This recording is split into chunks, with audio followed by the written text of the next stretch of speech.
It's Lisa. Awesome. Well, good morning once again. I'm Reverend Dr. Patrick Cameron. I'm the senior minister here. So I'd like to invite you to join me in a bit more of the spiritual practice and just settling into where you are seated or standing, feeling yourself grounded, connected to this beautiful earth, imagining silver cords extending down through the bottoms of your feet, your tailbone, to the very center of the earth, grounding yourself beautifully, connecting powerfully. And so I invite you to join me in opening your heart as well as in this groundedness, imagining with each breath, with each moment, that the heart is expanding beyond the physical body, connecting with one another and connecting with one another because we are one. We connect with divinity. There is no spot where God is not. And so as you gently breathe, as you relax in this moment, there's nothing to fix, there's nothing to be concerned with. Whatever the meaning making is that is creating any discord in your life, stop it. Stop it, stop it, stop it. Allow the breath to take you deep. We move into 30 seconds of silence. Then I will share a chant that I welcome you to sing with, or if you're here for the first time or not a singer, allow it to be the soundtrack of that moment. And then I will offer an affirmative prayer. So let's drop into our 30 seconds of silence.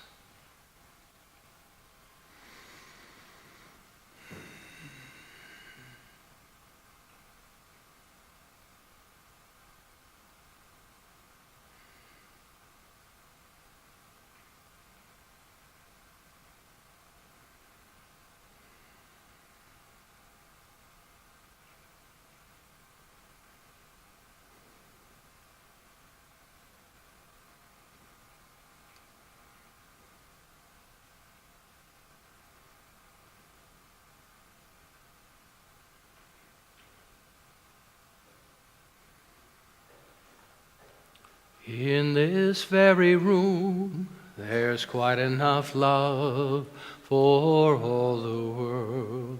And in this very room, there's quite enough love for all the world. And there's quite enough love and quite enough power to walk through our every fear. For Spirit, one Spirit is in this very room, in this very room, in this very room. So I invite you to allow my words to be your words in this moment, but what I enter into is what we would call affirmative prayer. And it is not begging or pleading or asking, it is affirming and knowing. And so what I know on behalf of each person here as well as myself, in the infinite, eternal, perennial I am present in this moment. I return to myself in this moment, in a new and powerful and beautiful way. I awaken in this moment, renewed, refreshed, cleansed, purified, available, clear about who I am, whose I am, and why I have come here. And so in knowing that, I'm so grateful to affirm and know that I am one with this divine source of life. I am not the totality of it, but I am an intricate piece in the mosaic of this beautiful life. Each and every one of us is. Each and every one of us has untapped gifts, potential, opportunity, and joy and celebration. And not to simply look out and as needing to achieve anything, but to realize and look back and realize all the gifts, the blessings that have bestowed upon us and that we have shared. And wherever love was present in whatever we shared, it is powerful and transformative. We are here to love every living thing, especially ourselves, at the deepest way possible. And so this day is a day of transformation for myself because I open to it. And I set this intention. And in setting that intention, this infinite divine intelligence says yes to me back. And so anywhere in my being that I hold this idea of scarcity or lack, or that I, for some reason, have not earned my good, I give it back to the infinite mind to be repurposed, to be dissolved. And I make space within myself for something powerful and potent and beautiful. And I don't need to know all of it. I just simply need to stand in the welcome of it, to live from it, and to hold my life as more than enough. More than enough. Here and now. And everywhere I look, I see more than enough. I see the face of God. And I see the tapped and untapped potentiality of what is possible. Healing is possible. Recovery is possible. Love is possible. Joy is possible. Prosperity is possible. And it is my experience here and now with what I have. So I bless it. I love what I have. I love what you have. Because it is by right of consciousness we have what we have. And we are never stuck. For this I give thanks. I release these words and invite you to say with me, and so it is. Awesome, awesome, awesome. So here we are. We're doing a first Sunday in our community. We are a community. So if you're here anybody here for the first time? Awesome. Welcome. Welcome. Thanks for joining us, checking us out. So we won't try and save you today. We'll save that for next week. But we're not here to save anybody. We're here to save ourselves and wake up to ourselves. So I'm going to talk a little bit about that. We have an amazing book that was written in 1926 by our founder, Dr. Ernest Holmes. There he is, and he wrote the book called The Science of Mind. And I'm going to talk about it a little bit, and I want to talk to you about why. Because what Holmes describes in our Science of Mind textbook, the first 4 chapters of the book are really about this whole principle that he based this movement upon. And he was an eclectic reader in that he drew from many sources. He read all the sacred text, and he compiled it and looked at it, and he did his own reflection and contemplation and meditation and his own spiritual practices around it and realized the commonalities of it. So when we say we support all spiritual traditions, we do. We just don't support some of the activities and some of the bias and some of the egoic stuff that comes out of tradition. So when we say we support it at its purity. And how do we express this teaching, this beautiful tradition in its purity as well? Because the problem is our personalities. Anybody here have a personality? Yeah, we got a half a dozen to maybe a dozen people here with a personality. So the thing itself is Dr. Ernest Holmes, and he said the study of the science of mind, which is his book, and if you're interested in knowing more, I'm going to do 10 minutes on this. We have classes that we encourage you to enroll in. We have them starting up. They're amazing. It starts to accelerate the learning process. So the collective classwork is so powerful. If you're interested in shifting who you are in the moment and letting some of that egoic nature dissolve a bit so that you can get out of the way so that the truth of your being can be expressed, classes is a great way to do that. Because I'll tell you what it takes. It takes practice, it takes practice, it takes practice, and it takes practice. And the practice is to keep waking up to this present moment. And I'm going to, at the end here, I'm going to share an illustration of why we have such a hard time waking up to present moment. And this is good stuff. This is to celebrate. Information is power. Dr. Holmes said to learn how to think is to learn how to live. And I would agree with him. So the study of the science of mind is the study of first cause, spirit, mind, or the individual essence, that ultimate stuff and intelligence from which everything comes, the power back of creation. So it's really about the basics. It's really about looking at it. Let's use the metaphor of a combustion engine. Holmes is just telling us how the engine works. And it works for everyone. It works for all of us alike. But there's so much more that we have to fuel it with and filter and cleanse and welcome. A couple weeks ago I talked about life is transactional. What are we willing to give up so that we can embrace something? And Dennis comes up here in a few minutes to do our sound bath with us. Powerful work. Because we have to get out of our heads. There's far more intelligence in our hearts and our guts. In fact, the gut has more intelligence than the heart, I'm finding out. So we're going to talk about that a little bit as well.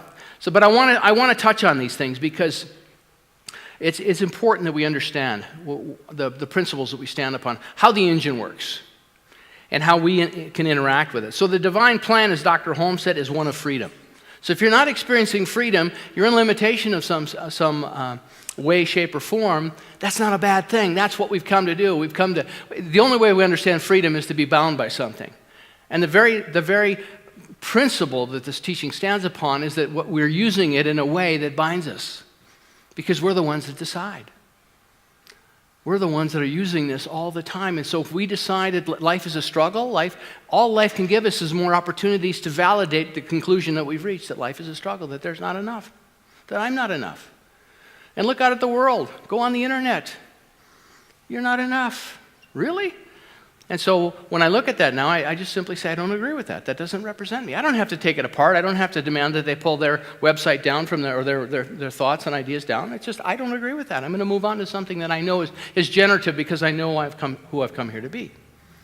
And now I have my cue card. And we have our cue card as a community. Let's track that.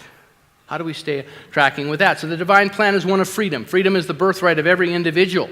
All instinctually feel this. The inherent nature of man is forever and ever seeking to express itself in terms of freedom. That's common for all of us. And so we find limitations around that. There's no favorites. We think of metaphysics as something only the profound thinkers of all time have known about. But we should remember that you and I are also thinkers.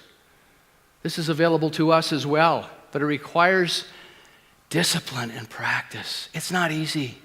It's so hard because we can justify, we can sign up for that, get the master's degree in being a victim. We can decide that life has been so crummy to us and that we've been done wrong so many times, and we have convinced ourselves that we're victims.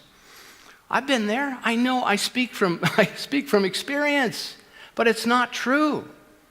It's just not true, but it becomes true for us because we repeat the same patterns over and over again. Limitations. See, we have to dissolve. Part of us that thinks we're a victim, we have to dissolve. The part of us that says we've done something wrong. Have you done something wrong in your life, anybody? Yeah, there's a thing called forgiveness. It means give it up. Look at it and say, you know what, that's painful when I do that. I don't want to do that anymore. Oh, thank God for the mistake I made, because now I understand what doesn't make me feel good, what doesn't bring fulfillment into my life. I never have to do it again. Anybody ever here consume too much alcohol, too much food, too many drugs, too much bitterness? You know, obesity, which is one of the big problems on the planet right now, is people stuffing their feelings, stuff and stuff and stuff. And it's not right or wrong. I'm not saying this if you struggle, if that's one of your addictions. I bless you and I love you, but it can change, it can shift. But it takes practice, it takes commitment. So there's no favorites. It's available to all of us. Prayer, but some are healed and some are not. It is not that God has not responded to some and not to others, but that some have responded to God more than others, and the relationship. In other words, what must we become?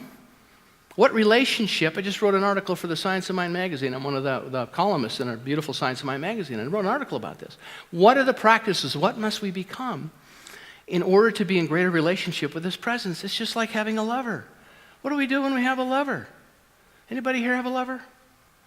Well, if you're married and your lover's not with you, don't hold your hand up. I'm just saying that. But I'm saying that what we do is we spend time together. We spend time together. We get to know one another at a deeper level.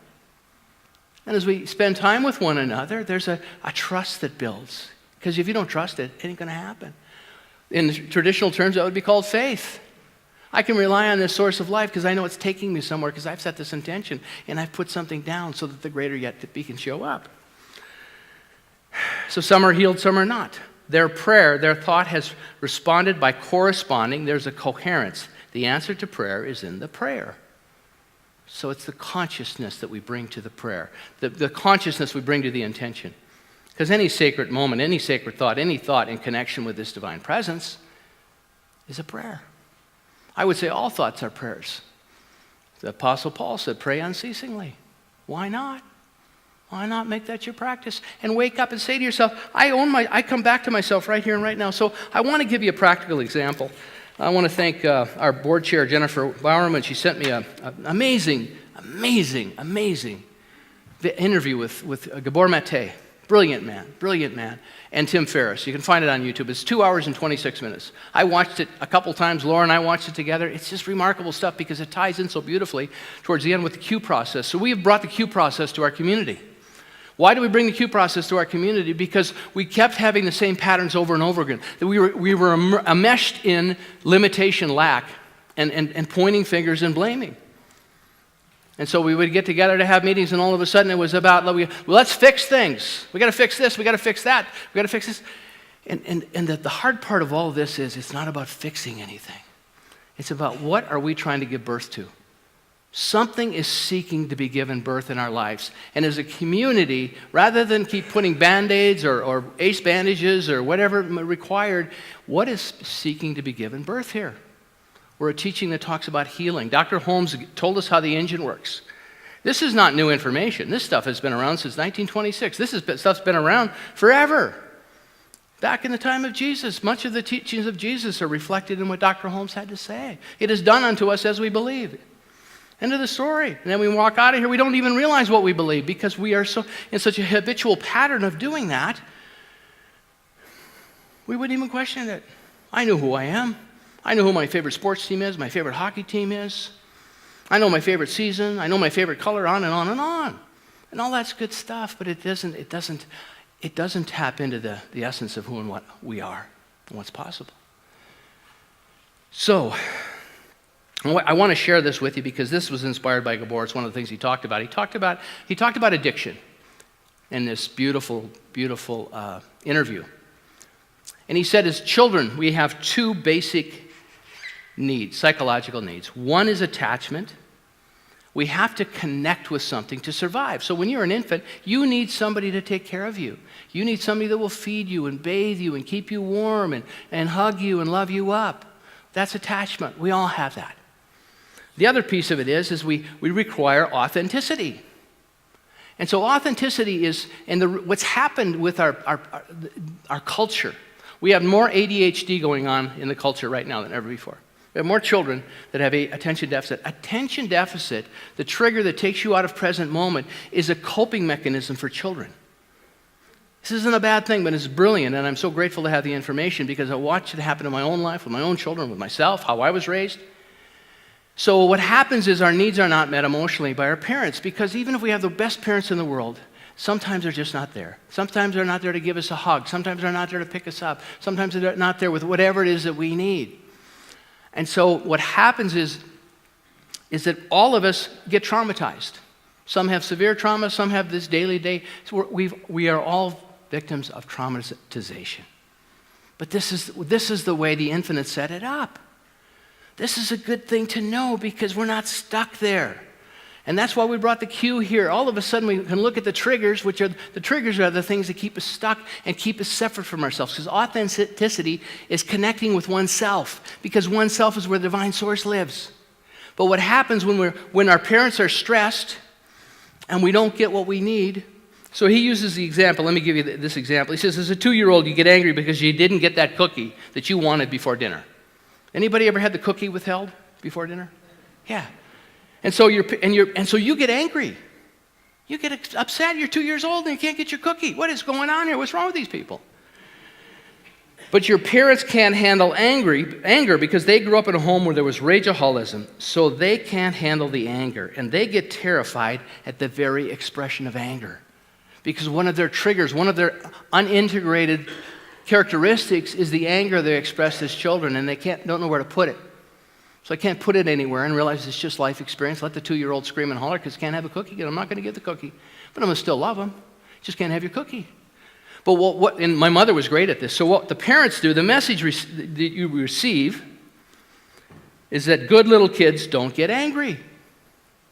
Good little kids don't get angry. You're not a good kid. You're getting angry. But the message that we take from that is not good little kids don't get angry. The message we get is that angry little children don't get love. See how that works? So have you ever told your kids that good little kids don't get angry? I was told that all the time. And then but the message I get is when I get angry, I'm not lovable. So what I do is I am so hungry for attachment at 2 years old or 3 years old, I will compromise my need for authenticity.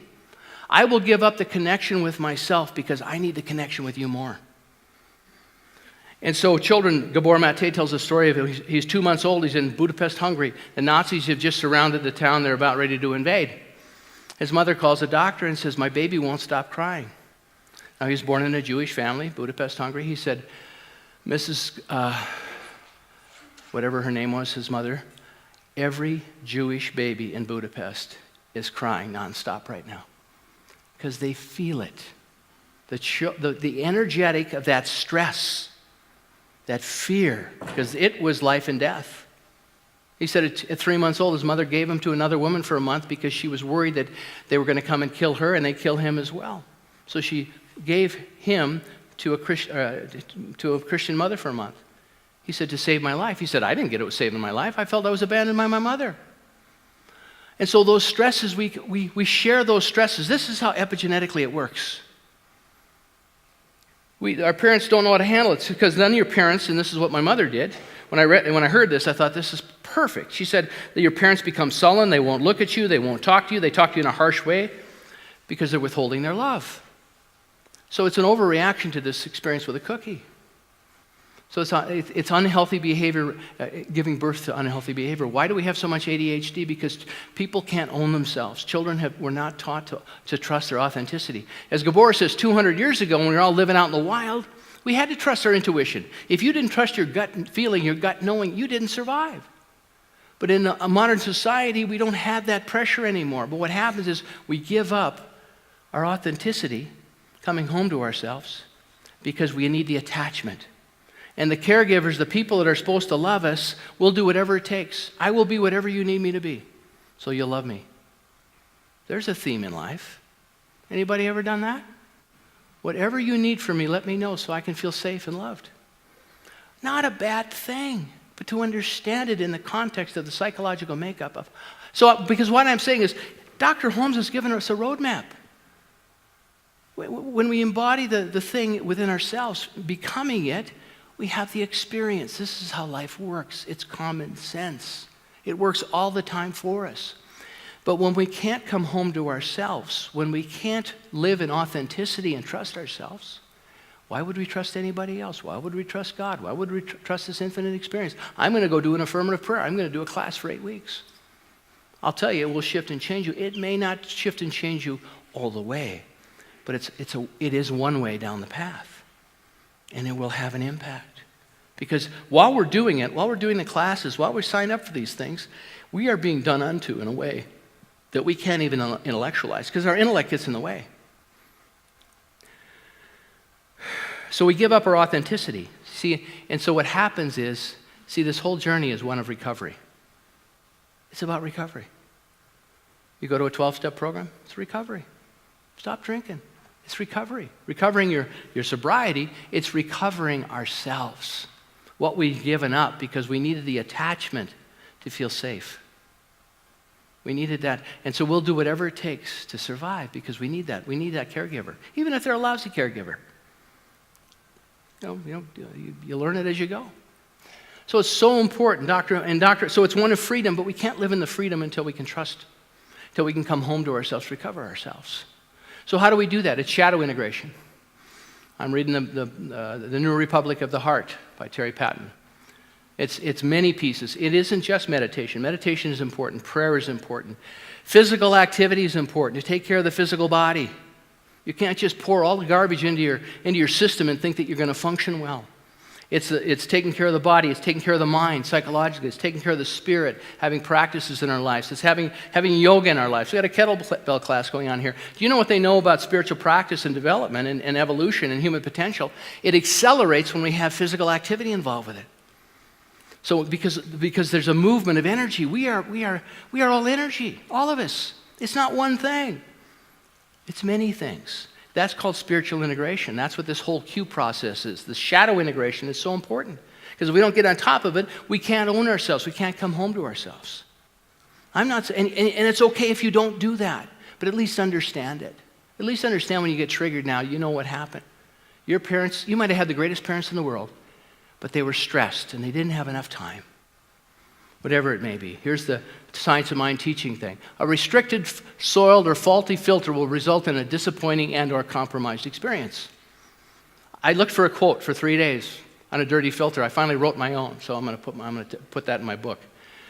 But it's true. There's only one life. That life is God. That life is spirit. That life is my life now. But if I got all this stuff clogging it up, I just get a tiny little bit of experience because I can only filter it a certain way. Because I only allow a certain amount of good in because I got to give up my authenticity so I can stay connected to something that keeps me alive. And it's It's amazing to understand this. So the practice is, I say to myself over and over again, I wake up to this present moment. Because you can't be in the present moment if you can't own yourself, if you can't live in the authenticity.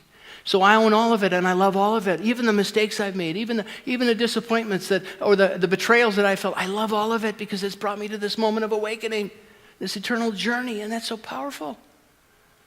Because then you don't have to live from fear, and people tell you there's not enough, you're not enough.